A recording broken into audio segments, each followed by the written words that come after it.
আমার আজকের রেসিপি লাউ শাকের বড়া। এটা কিন্তু ময়মনসিংহের অত্যন্ত জনপ্রিয় একটা খাবার। এই পদ্ধতিতে লাউ শাকের বড়া বানালে খেতে অনেক বেশি টেস্টি হয়।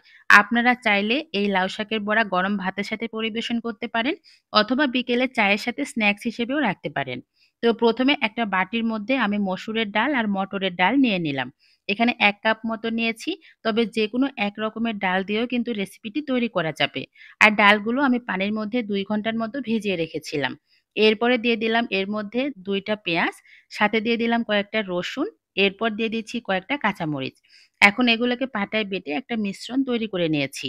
এরপর এর মধ্যে দিয়ে দিচ্ছি স্বাদমতো লবণ, ১/২ চামচ ধনিয়া জিরে গুঁড়া, ১/২ চামচ হলুদের গুঁড়া আর সাথে দিয়ে দিয়েছি ১/২ চা চামচের মতো লাল মরিচের গুঁড়া। এখন ডালের সাথে সবকিছুকে ভালো করে নেড়ে-চেড়ে মিশিয়ে নিতে হবে। তো ডালের মিশ্রণটা তো রেডি হয়ে গিয়েছে। এইদিকে আমি নিয়েছি ৪ থেকে ৫ টার মতো লাউ পাতা। পাতাগুলো আমি আগে থেকেই কেটে ভালো করে পরিষ্কার করে নিয়েছি। এখন পানির মধ্যে ধুয়ে নিচ্ছি। খেয়াল রাখবেন লাউ পাতার মধ্যে কোনো প্রকার পানি যেন না থাকে, ভালো করে চিপে পানিগুলো ফেলে দিতে হবে। যদি পানি থাকে তাহলে কিন্তু লাউ পাতার বড়াগুলো মুচমুচে হতে চাইবে না। তো লাউ পাতাগুলো ভালো করে আমি পানি ঝরিয়ে নিয়েছি। এখন একটা লাউ পাতা নিয়ে নিলাম। ১ম এ আমি লাউ পাতার উপরের অংশটাতে ডালের এই মিশ্রণটা দিয়ে দিলাম। এরপরে ২ পাশে ফোল্ড করে দিচ্ছি।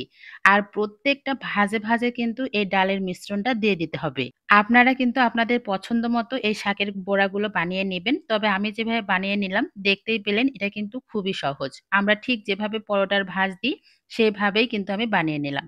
আর এই বড়ার উপরের পাশে একটু ডালের মিশ্রণটা বেশি করে দিয়ে দিলাম, যাতে করে বড়াগুলো তেলের মধ্যে দিলে খুলে না আসে। প্রত্যেকটা বড়া আমি একই রকমভাবে বানিয়ে নিয়েছি। শাকের বড়াগুলো বানানো হয়ে গিয়েছে। এখন আমি এগুলোকে তেলের মধ্যে ভেজে নিব। এইজন্য একটা কড়াইয়ের মধ্যে আমি দিয়ে দিচ্ছি পরিমাণ মতো সয়াবিন তেল।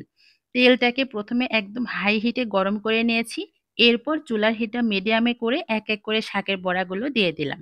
একদম হাই হিটে শাকের বড়াগুলো ভাজলে উপরে ক্রিস্পি হয়ে যাবে, কিন্তু ভেতরে সিদ্ধ হবে না। তাই চুলার হিটটা মিডিয়ামে করে আমি কিন্তু বড়াগুলো ভেজে নিচ্ছি। তো আমার বড়া এক পাশটা ভাজা হয়ে গিয়েছে।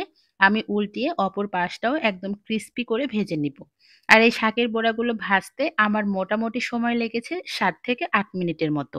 এই লাউ পাতার বড়াগুলো ভাজার সময়ে আপনি বুঝতে পারবেন যে এই লাউ পাতার বড়াগুলো খেতে কতটা মজার হবে। এত সুন্দর একটা গন্ধ পুরো বাসায় ছড়িয়ে পড়ে। তো যাই হোক, লাউ শাকের বড়াগুলো কিন্তু আমার ভাজা হয়ে গিয়েছে। এখন একটা বাটির মধ্যে উঠিয়ে নিলাম। তবে আপনারা চাইলে কিন্তু লাউ শাকের পরিবর্তে কুমড়ো পাতা দিয়েও কিন্তু এই বড়াটা বানিয়ে নিতে পারেন। সত্যি কথা বলতে এটা অনেক বেশি টেস্টি হয়। আর একবার হলেও বাসায় তৈরি করবেন। আজকে তাহলে চলে যাই। আমার আজকের ভিডিওটি আপনার কাছে কেমন লাগলো একটা কমেন্টস করে কিন্তু জানাতে ভুলবেন না।